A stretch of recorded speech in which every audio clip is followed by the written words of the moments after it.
प्रधानमंत्री नरेंद्र मोदी आज देश के उन 3 शहरों की यात्रा कर रहे हैं जहां कोविड-19 से संबंधित वैक्सीन का हो रहा निर्माण। प्रधानमंत्री वैक्सीन के विकास और विनिर्माण प्रक्रिया को करेंगे समीक्षा।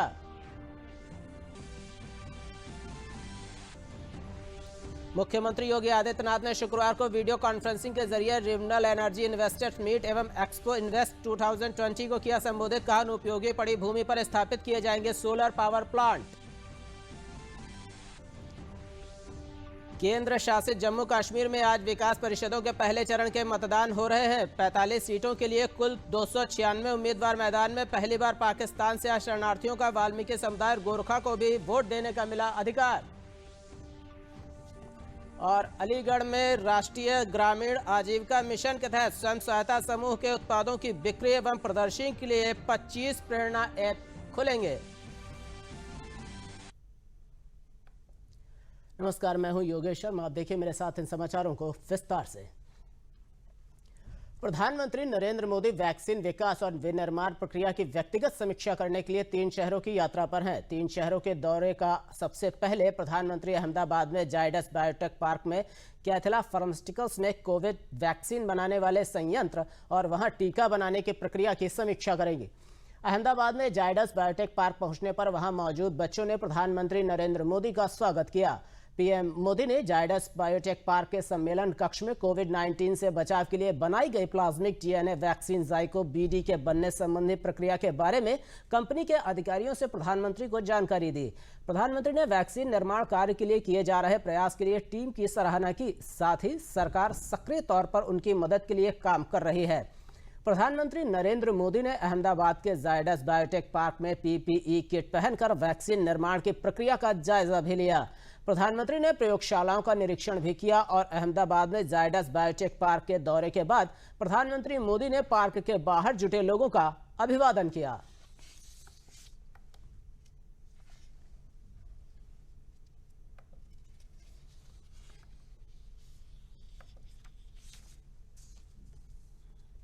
वाराणसी में प्रधानमंत्री के देव दीपावली पर आगमन को देखते हुए योगी आदित्यनाथ ने वाराणसी का दौरा किया और कार्यक्रम की जा रही तैयारियों को परखा। मुख्यमंत्री ने वाराणसी में खजूरी स्थित जनसभा स्थल का भी मुआयना किया, जहां प्रधानमंत्री 30 नवंबर को जनसभा करेंगे। इसके बाद वह डुमरी से लेकर राजघाट तक पहुंचने की तैयारियों का प्रशिक्षण उन्होंने किया। मुख्यमंत्री का हेलीपैड खजूरी स्थित हेलीपैड पर उतरा, जहां उनका स्वागत रविंद्र जायसवाल ने किया।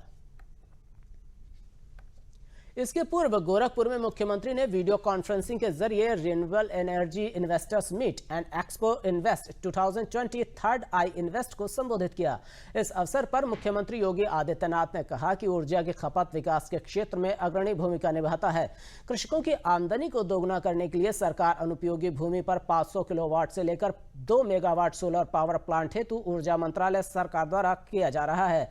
इससे ऊर्जा का उत्पादन बढ़ेगा, जिससे विकास की गति बढ़ेगी। मुख्यमंत्री ने कहा कि ऊर्जा मंत्रालय का प्रयास कृषकों के हित में है, जिसके लिए ऊर्जा मंत्रालय के प्रयासों की मैं सराहना करता हूं। ऊर्जा के माध्यम से विकास और बढ़ाया जा सकता है। प्रधानमंत्री नरेंद्र मोदी द्वारा निर्धारित लक्ष्यों को प्राप्त करने में सफल होंगे और ऊर्जा के क्षेत्र में भारत को वे आत्मनिर्भर बनाएंगे। उत्तर प्रदेश मानव शक्ति और भौगोलिक रूप से देश के अग्रणी राज्यों में है, जिसके कारण विकास और औद्योगिकीकरण में अक्षय ऊर्जा स्रोतों के माध्यम से बड़े पैमाने पर ऊर्जा उत्पादन, विशेषकर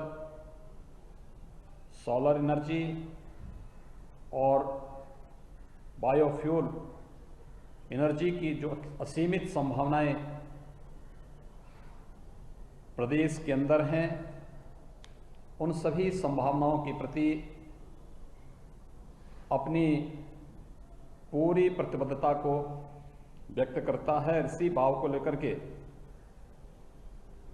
प्रदेश ने सौर ऊर्जा से संबंधित विद्युत उत्पादन में निजी भागीदारी को बढ़ावा दिए जाने के उद्देश्य से अपनी पॉलिसी 2017 में प्रख्यापित की थी। प्रदेश सरकार की इस नीति के अंतर्गत थर्ड पार्टी विक्रय के लिए ओपन एक्सेस की सुविधा प्रदेश सरकार ने उपलब्ध कराई है।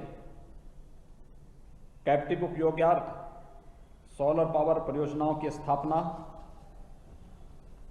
एवं सोलर पावर पार्क, जिसमें एक साथ कई सौर पावर परियोजनाओं की स्थापना की जा सकती है, के विकास का भी प्रावधान प्रदेश सरकार ने रखा है।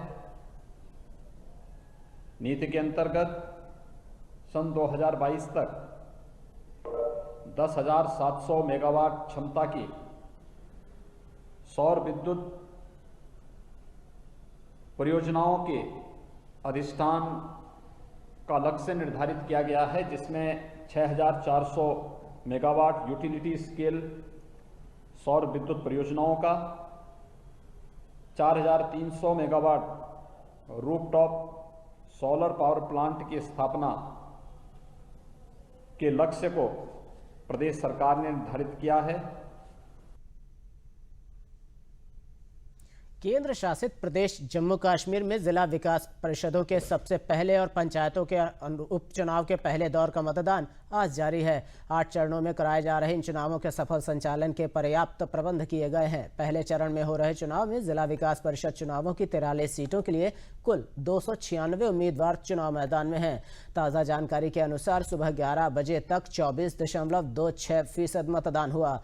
रामबन में 36.62%, सांबा में 32.4%। इसके अलावा 94 चुनाव क्षेत्रों में सरपंचों के चुनाव भी कराए जा रहे हैं, जिसके लिए 279 उम्मीदवार इस चरण में चुनाव लड़ रहे हैं। चुनाव पंचायतों के 368 सदस्यों के लिए उपचुनाव में 852 उम्मीदवार चुनाव मैदान में हैं। 36 सरपंचों समेत 768 पंच पहले ही निर्विरोध निर्वाचित हो चुके हैं। लोगों से मतदान के दौरान कोविड दिशा निर्देशों का पालन करने, मास्क लगाने और उचित दूरी बनाए रखने का अनुरोध किया गया है। गौरतलब है कि पहली बार पाकिस्तान से आए शरणार्थियों, वाल्मीकि समुदाय, गोरखाओं को भी वोट देने का अधिकार मिला है। 8 चरणों में हो रहे जिला विकास परिषद के मतदान की प्रक्रिया 19 दिसंबर तक पूरी होगी और नतीजे 22 दिसंबर तक घोषित किए जाएंगे। प्रदेश के विधि एवं कानून मंत्री ब्रजेश पाठक ने हरदोई में विधान परिषद के लिए भारतीय जनता पार्टी प्रत्याशी के समर्थन में लोगों को वोट देने के लिए मोदी और योगी सरकार की नीतियों से जनता को हो रहे लाभ पर एक बैठक में चर्चा की। प्रदेश के कानून मंत्री ने उत्तर प्रदेश में लव जिहाद के विरुद्ध राज्य सरकार द्वारा पारित उत्तर प्रदेश विधि विरुद्ध धर्म परिवर्तन प्रतिषेध अध्यादेश 2020 को प्रदेश के राज्यपाल आनंदीबेन पटेल द्वारा लागू करने की मंजूरी पर कहा कि यह कानून जबरन धर्म परिवर्तन पर रोक लगाने के लिए है। गलत उद्देश्यों से शादी करने वालों पर लगाम लगेगी। प्रदेश में सभी धर्मों को समान रूप से जीने का हक इस कानून से प्राप्त होगा। धोखे से धर्म बदलने पर 10 साल की सजा होगी। सहमति से धर्म परिवर्तन के लिए जिलाधिकारी को 2 महीने पहले सूचना देनी होगी और प्रदेश में नया कानून लागू होने के बाद लालच, दबाव, धमकी या झांसा देकर शादी की घटनाओं पर लगाम लगेगी।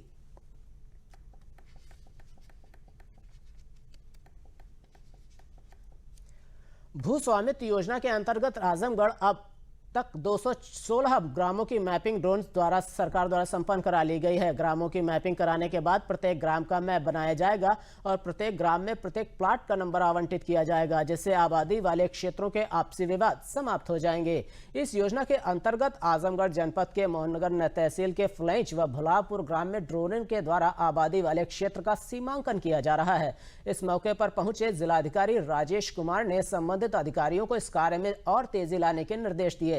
जिलाधिकारी राजेश कुमार ने बताया कि इसके तहत आबादी वाले क्षेत्र के ड्रोन के द्वारा प्लाट की मैपिंग की जाती है। तत्पश्चात दावे व आपत्ति लेने के साथ ही पूरा प्रोसेस हो जाने के बाद प्लाट मालिक को उसके जमीन का मालिकाना प्रमाण पत्र दिया जाता है।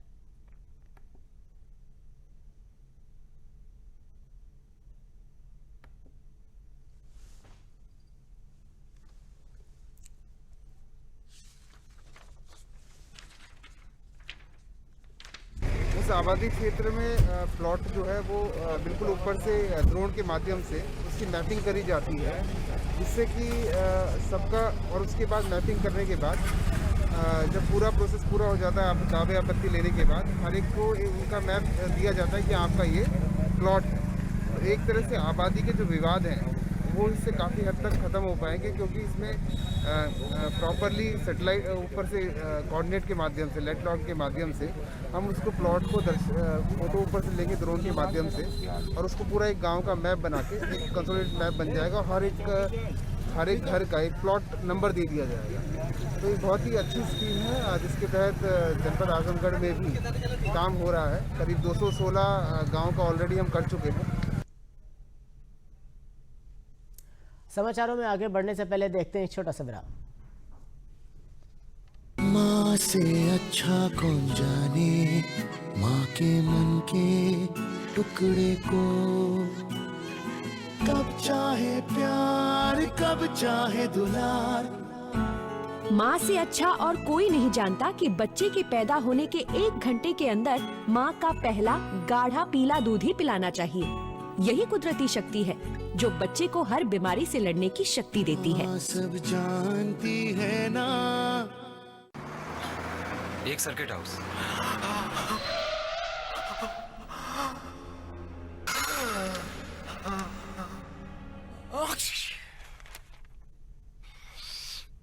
नोवेल कोरोना वायरस बीमारी को फैलने से रोका जा सकता है। खांसते और छींकते वक्त अपने मुंह पर रुमाल और टिश्यू रखकर इसे फैलने से रोक सकते हैं। अपनी सुरक्षा के लिए हमारी मदद करें। अगर आपको खांसी, बुखार या सांस लेने में तकलीफ हो तो तुरंत नजदीकी स्वास्थ्य केंद्र जाएं। लेकिन 25 लाख नवजात शिशुओं की मृत्यु विश्व में हर वर्ष हो जाती है। हर शिशु की रक्षा के लिए हम विश्व की सर्वोत्तम तकनीकों को प्रदेश में लागू कर रहे हैं। SNCU, KMC lounge, kangaroo mother care, Uttar Pradesh स्वास्थ्य, सुरक्षा और सम्मान की ओर बढ़ते कदम, अनमोल जीवन की शुरुआत नवजात शिशु की देखभाल के साथ। आइए मिलकर सुनहरे भविष्य की नींव रखें।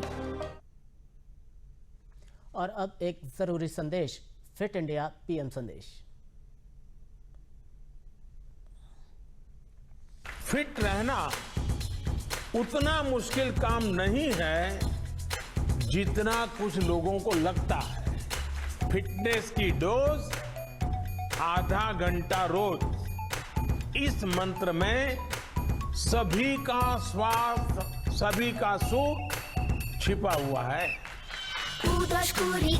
जाओ आधा घंटा फिटनेस के दाओ। সকলের খবর তাজা হাওয়াতে পড়ে নাও, পড়ে নাও। পাক না হলে ছাদে একটু ওয়াক করে নাও। বাজার করা সবজি একবার হাতে তুলে নাও। মাত্র কথা সিঁড়ি দিদি হাসি মুখে উঠে যাও। 10-20 গুণে যাও আর আধা ঘন্টা ফিটনেস के दाओ। आधा घंटा फिटनेस के दाओ। फिटनेस की डोज आधा घंटा रोज। समाचारों में आगे बढ़ते हैं। प्रदेश की कृषि उत्पादन आयुक्त आलोक सिन्हा ने कृषि उत्पादन संघ द्वारा आयोजित जागरूकता रैली को हंडी झंडी दिखाकर रवाना किया। इस अवसर पर मीडिया से बातचीत करते हुए प्रधानमंत्री नरेंद्र मोदी के निर्देशानुसार देश में 10,000 कृषक उत्पादक संघ बनाए जाने हैं। उत्तर प्रदेश में अगले 3-4 वर्षों में 4,000 कृषक उत्पादक संघ बनाए जाएंगे।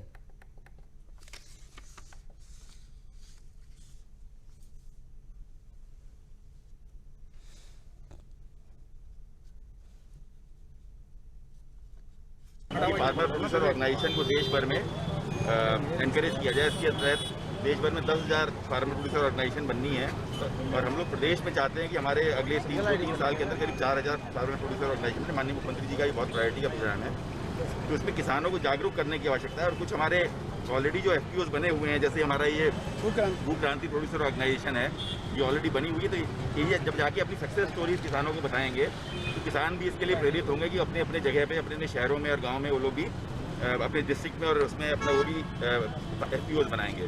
उसी के लिए जागरूकता अभियान के तहत ये जो रैली आज की इन्होंने जो निकाली है, उसके तहत ये लोग जाएंगे, विभिन्न जिलों में जाएंगे, विभिन्न जिलों में जाके अपनी सक्सेस स्टोरी बताएंगे और किसानों को प्रेरित करेंगे कि आप लोग भी FPOs के माध्यम से ऑर्गेनाइज होइए और अपनी फसल का आपको अच्छा मूल्य मिलेगा। अपनी फसल को आप लोग व्यवस्थित कर सकते हैं, संगठित हो सकते हैं।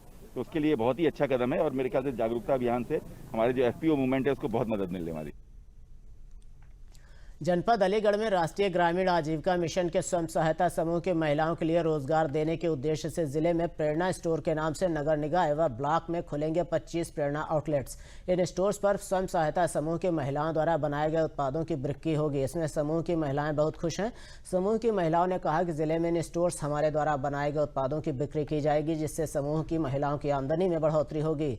वहीं डीएम का कहना है कि जिले में 12 ब्लॉक हैं। इन ब्लॉकों में स्वयं सहायता समूह की महिलाएं द्वारा विभिन्न प्रकार के सामान बनाए जा रहे हैं, जिसमें LED बल्ब, अचार, पापड़, ऑर्गेनिक सब्जी, पैंट, शर्ट, श्रृंगार के सामान, थैले आदि उत्पाद बना रही हैं। इन महिलाओं की आय बढ़ने के लिए सरकार की सर्वोच्च प्राथमिकता है, इसलिए 25 प्रेरणा जनरल स्टोर खुलवाए जाएंगे, जिससे इनको रोजगार मिल सके और इनके उत्पादों की बिक्री हो सके।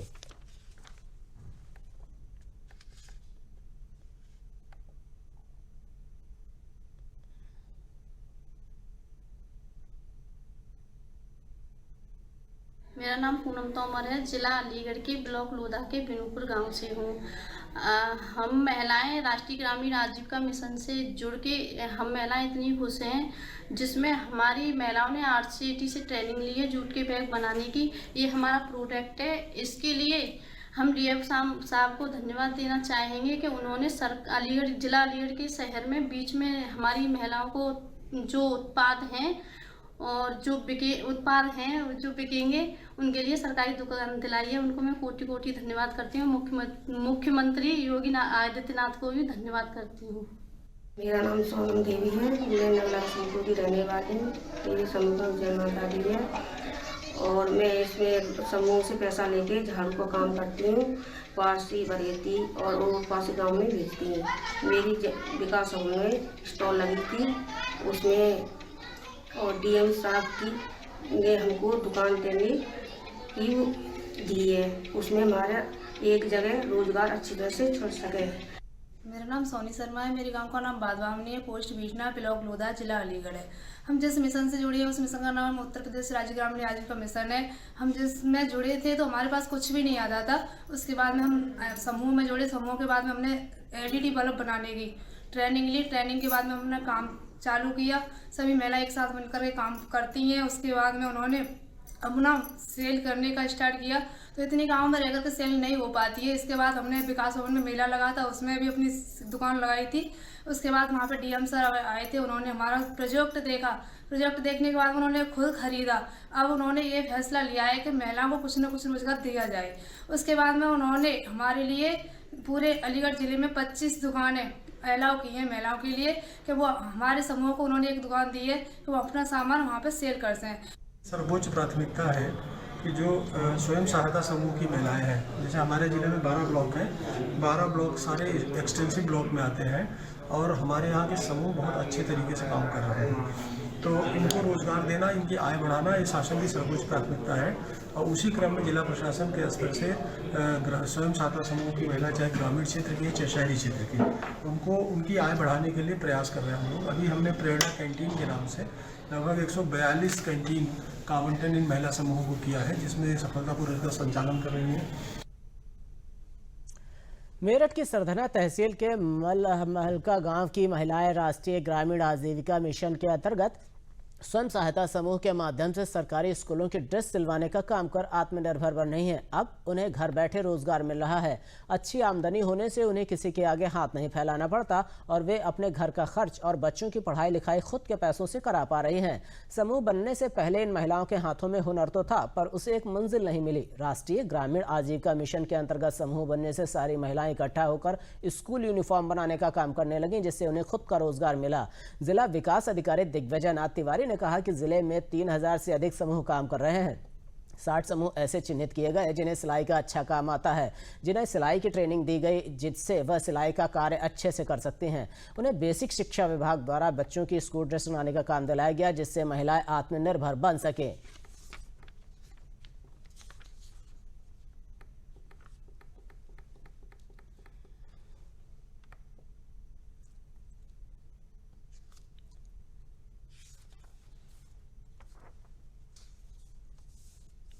क्या नाम है? मेरा नाम रूपा है। मैं राधिका स्वयं सहायता समूह से जुड़ी हूँ, उसमें मैं अध्यक्ष हूँ।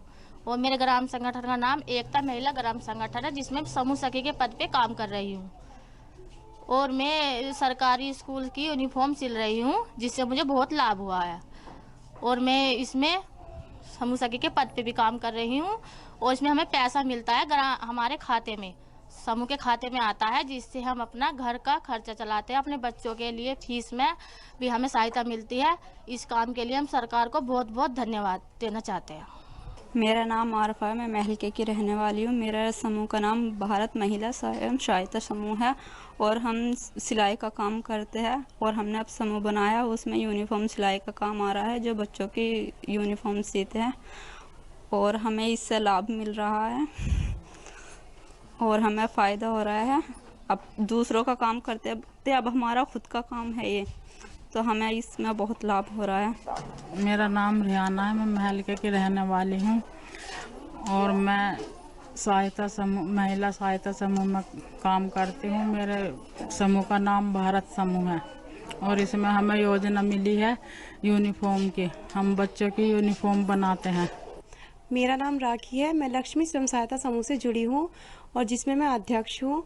मेरे समूह में ड्रेस लाने का काम आ रहा है सरकारी स्कूल से, उसमें हम सभी ड्रेस यूनिफॉर्म सिलते हैं और बाकी जो हैं हमारे सदस्य हैं वो उनकी पैकिंग वगैरह करते हैं सभी। और जो हमें खर्च मिलता है हम अपने परिवार का, अपने बच्चों का, उससे खर्च चलाते हैं और जो भी हमारी वो मतलब की तनख्वाह मिलती है वो सब बैंक के खाते में आती है, जिससे हम अपना खर्च चलाते हैं। देखिए, राष्ट्रीय ग्रामीण आजीविका मिशन जो भारत सरकार की गरीबी उन्मूलन की महत्वाकांक्षी योजना है, इसमें विभिन्न सरकारी विभागों से एक हम लोग कन्वर्जेंस करते हैं। तो बेसिक शिक्षा विभाग से कन्वर्जेंस करके उनके यहाँ जो स्कूल ड्रेस बच्चों को मुफ्त में दिया जाता है, तो स्कूल ड्रेस सिलाई का काम हम लोगों ने समूहों को दिलाया है और स्कूल ड्रेस सिलाई करके महिलाएं आत्मनिर्भर बन रही हैं। उनको एक ड्रेस में 100 से 110 रुपये मिल जाती है सिलाई। धान का कटोरा कहे जाने वाले जिला प्रयागराज का यमुना पार जिले के कोराव, मेजा, करछना, बारा, हड़िया, फूलपुर और सौरा में धान खरीद शुरू हो गई है। पिछले 140 धान क्रय केंद्र बनाए गए हैं। धान का अधिकतम दाम भी शासन ने 1868 रुपये निर्धारित किया है। किसानों की खरीद में किसी प्रकार के बिचौलिए का हस्तक्षेप नहीं है। अब क्रय केंद्रों पर नोडल अधिकारी भी लगाए गए हैं ताकि किसानों को धान बेचने में कोई दिक्कत न हो। इसके लिए क्रय केंद्र पर नमी मापक यंत्र सहित अन्य आवश्यक व्यवस्थाएं भी उपलब्ध हैं। केंद्र पर पानी और गुड़ की भी व्यवस्था है। शासन के अनुसार किसानों का धान 1868 रुपये प्रति क्विंटल में खरीदा जा रहा है और 72 घंटे में उनके खाते में पेमेंट की जा रही है। जिला खाद्य एवं विपणन अधिकारी विपिन कुमार ने बताया कि धान बेचने में किसानों को कोई दिक्कत नहीं हो रही। जिले का लक्ष्य 2 लाख मीट्रिक टन शासन द्वारा निर्धारित है। अभी तक 20 लाख मीट्रिक टन की खरीद जिले के सभी क्रय केंद्रों से की जा चुकी है।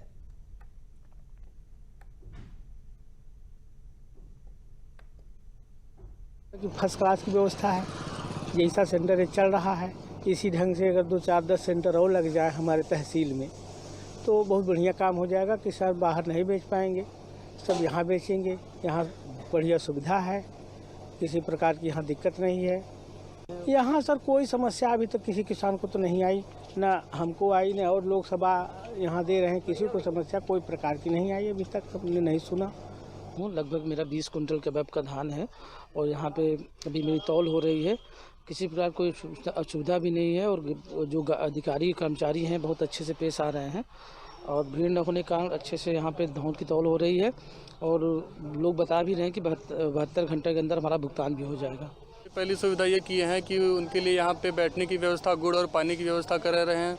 उनको सारी जानकारी, जो भी धान क्रय से संबंधित जानकारी होती है, भारतीय खाद्य निगम के प्रतिनिधि के तौर पे हम लोग वो जानकारी किसानों को प्रदान कर रहे हैं। पेमेंट भारतीय खाद्य निगम चूँकि हमारी एजेंसी है तो हमारे यहाँ जो भी पेमेंट है वो ऑनलाइन होती है, RTGS के थ्रू होती है और किसान की परचेज होने के 48 घंटों के अंदर अंदर हम लोग किसान के खाते में पैसा डाल देते हैं। अभी तक हम लोगों ने कुल भारतीय खाद्य निगम करछना केंद्र जगौती के माध्यम से 602 क्विंटल की परचेज हो चुकी है 18 किसानों से। बलरामपुर जिले में किसानों को पर्यावरण संरक्षण, मिट्टी की उर्वरा शक्ति बनाए रखने के लिए पराली खेतों में न जलाने के लिए लगातार जागरूक किया जा रहा है। किसानों के प्रशासन व कृषि विभाग का निर्देश न मानने पर उन्हें चिन्हित कर 23 किसानों पर FIR दर्ज कराई गई। बलरामपुर में धान व गन्ने की पराली न जलाने के लिए किसानों को लगातार चेतावनी दी जा रही है। जिले में आदेश को न मानने वाले 23 किसानों पर जहां FIR दर्ज कराई गई है, वहीं 57 किसानों पर जुर्माना भी लगाया गया है। जागरूकता के संबंध में सहयोग न करने वाले 14 ग्राम प्रधानों से भी जवाब तलब किया गया है। राजस्व विभाग द्वारा लगातार निगरानी की जा रही है। हालांकि बड़ी संख्या में किसान भी इसे नुकसानदेह मानते हैं।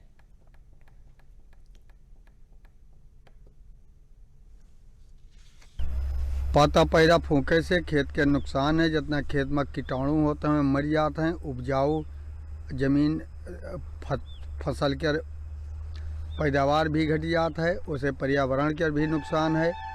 और सरकार के आदेश के हम लोगों का किसान का सम्मान करे चाहिए और सम्मान हम लोग कर रहे हैं।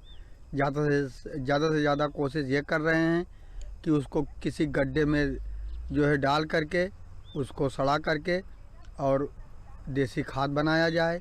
इससे हम लोगों को फ़ायदा मिल रहा है। जनपद में पराली जलाने का जो है कुछ घटनाएं घटित हुई हैं, जिनकी संख्या लगभग जो है 57 हो चुकी है। और जो किसान पराली जलाए हैं, रिमोट सेंसिंग के माध्यम से उनका अक्षांश और देशांतर प्रशासन के मोबाइल पर मिल जाता है, जिससे हम उसको सर्च कर लेते हैं कि यह स्थान कहाँ पर है। इसके बाद राजस्व विभाग के लेखपालों के माध्यम से ये पता लगा लिया जाता है कि ये किसका खेत है। फिर यहाँ पर जितनी घटनाएं हुई हैं उनमें हम लोगों ने करीब 1,42,500 रुपये का अर्थदंड आरोपित करने का काम किया है और साथ ही 1,17,500 रुपये की वसूली हमारे जिले में हो चुकी है। पर्यटन को बढ़ावा देने के उद्देश्य से मुख्यमंत्री योगी आदित्यनाथ की प्रेरणा से बनारस की तट पर चित्रकूट में शुरू की गई गंगा आरती के 1 साल पूरे होने पर भव्य आयोजन किया गया, जिसका शुभारंभ पद्म भूषण जगत गुरु स्वामी राम भद्राचार्य महाराज ने गंगा पूजन व आरती कर किया। राम भद्राचार्य जी ने सभी मठ मंदिरों, स्थानीय नागरिकों और जिला प्रशासन से मंदाकिनी को स्वच्छ व निर्मल बनाने की अपील करते हुए मंदाकिनी में गंदगी न फैलाने की अपील की। इस मौके पर जिला प्रशासन द्वारा रामघाट पर 11,000 दीप प्रज्वलित कर दीपोत्सव का भी आयोजन किया गया। इस सुंदर नजारे को देखने के लिए हजारों की संख्या में लोग उपस्थित रहे। मंदाकिनी में रेजर शो के माध्यम से रामायण का प्रदर्शन भी किया गया। जिलाधिकारी शेषमणि पांडेय ने बताया कि मुख्यमंत्री के निर्देशानुसार धर्मनगरी में पर्यटन को बढ़ावा देने के लिए अनेक कार्य किए जा रहे हैं। धार्मिक पर्यटन को बढ़ावा देने के लिए चित्रकूट की धार्मिक नगरी में माननीय मुख्यमंत्री जी के निर्देशों के क्रम में ये सभी कार्यक्रम चल रहे हैं और शीघ्र ही अभी ट्रायल चल रहा है इसका लेजर शो का। इसको जल्दी ही जब अंतिम रूप देने के लिए इसका कार्यक्रम फिर से पुनः आयोजित किया जाएगा। इसी प्रकार से बहुत सारे कार्यक्रम जो धार्मिक पर्यटन को बढ़ावा देने के लिए चित्रकूट में चल रहे हैं। शीघ्र ही यहाँ पर एयरपोर्ट बन करके तैयार होने वाला है। बुंदेलखंड एक्सप्रेस वे का लगभग 25% कार्य पूर्ण हो चुका है, तेजी से कार्य चल रहा है। उससे बन जाने से यहाँ पर सुगमता रूप होगी लोगों के आने में और चित्रकूट का जो धार्मिक वैभव है वो और बढ़ेगा। बहुत ही मेरे लिए सौभाग्य का विषय है, क्योंकि हम सभी जानते हैं एक ऐसी ये पावन धरती है जहाँ भगवान राम ने 12 वर्ष अपने जीवन में बिताए थे। और आज मैं भी अपने आप को सौभाग्यशाली मानती हूँ कि माँ मंदाकिनी की आरती करने का सौभाग्य आज हम सबको मिला है। उसके लिए मैं अपने आप को बहुत ही सौभाग्यशाली और कृतज्ञ हूँ।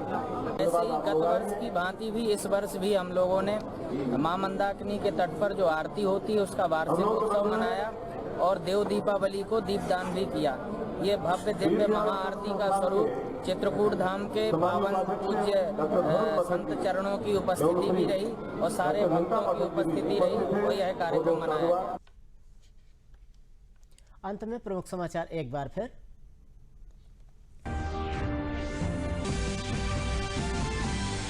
प्रधानमंत्री नरेंद्र मोदी आज देश के उन 3 शहरों की यात्रा कर रहे हैं जहां कोविड-19 से संबंधित वैक्सीन का हो रहा निर्माण।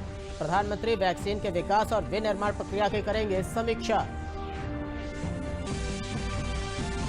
मुख्यमंत्री योगी आदित्यनाथ ने शुक्रवार को वीडियो कॉन्फ्रेंसिंग के जरिए renewable energy investors meet and expo invest 2020 को किया संबोधित। कहा, अनुपयोगी पड़ी भूमि पर स्थापित किए जाएंगे सोलर पावर प्लांट। केंद्र शासित जम्मू कश्मीर में जिला विकास परिषदों के पहले चरण के मतदान हो रहे हैं। 45 सीटों के लिए कुल 296 उम्मीदवार मैदान में। पहली बार पाकिस्तान से आए शरणार्थियों का वाल्मीकि और गोरखा समुदाय को भी वोट देने का अधिकार मिला। और अलीगढ़ में राष्ट्रीय ग्रामीण आजीविका मिशन के तहत स्वयं सहायता समूह के उत्पादों की बिक्री एवं प्रदर्शनी के लिए 25 प्रेरणा ऐप स्टोर खुलेंगे।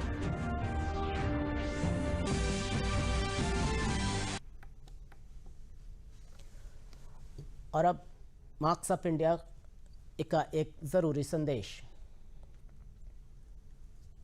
कोरोना से बचाव के लिए अपने हाथ नियमित धोएं, 2 गज की दूरी भी बनाए रखें। साथ ही जब भी बाहर निकलें मास्क होना जरूरी है। जेब व थैले में नहीं बल्कि चेहरे पर उसे लगाएं।